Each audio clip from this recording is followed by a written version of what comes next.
Ayan, boy, pakita mo rin yan. Wala kami nilagay sa gitna. Kasi para ma-feel ng namin na sobrang luwang niya talaga at sobrang tawag dito, pwede kami mag-jogging. Yeah. Para maaliwalas tingnan. At syempre, ang pinaka gusto ko sa part ng bahay na to, ito talaga yung isa sa inuna namin na ipagawa. Ito na po yung pangarap namin na glass house. Ayan. Ayan. Ganda. Guys, bata pa lang ako, bata pa lang kami, si Papa minulat na kami sa glass house na pagdating ng panahon, magkakaganyan tayo, yung walang pader, ang pader mo, mirror, halika. Pasok tayo sa loob kahit mukha tayo nasa loob na. Santa Claus, kahit hindi na Pasko, ay patanggalin ng nanay ko kasi mahal daw. Ang paswerte daw. Ayan, so, ito yung glass house.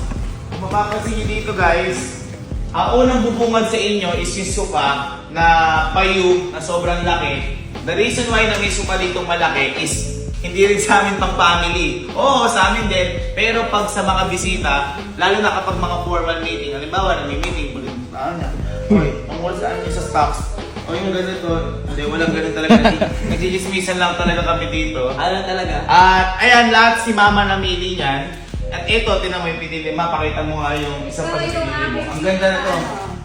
Pagka umaga o gabi, mag-coffee, mag-chikahan kayo, mag-marites kayo. Ang ganda, kita mo yung upuan, kakaiba ka lang marshmallow.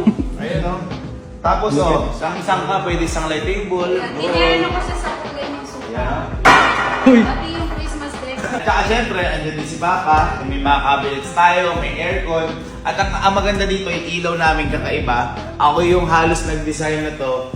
Kasi kung mapapansin nyo, ayan o, pag binuksan natin yan, alam mo yung parang sa mga showroom ng mga sasakyan. So, ganun yung feels niya. Dito rin meron din tayo ditong CR. Yan. Kahit na, may CR. Meron tayong CR, may cabinet. Baka gusto maglagay ng mga guest natin ng gamit. So, meron tayong CR dito. Ayan, medyo manly din yung CR dito. Ayan. Pero mas maliit siya kasi nga wala namang halos naliligo dito. Pero may heater din dito. Or ang guest.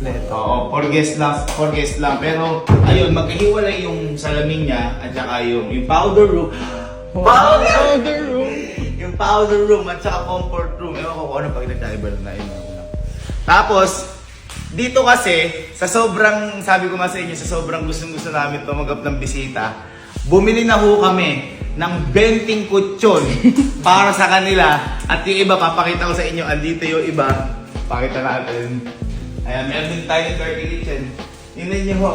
And ito ho, 1, 2, 3, 4, 5, 6, 7. Ito pa lang ho ito. At saka, ito pa pala. May nagregalo sa amin. Hindi pa man po tawag dito. Tatagal sa bahay na to. May mga nagregalo sa amin ng mga mattress, mga pillows,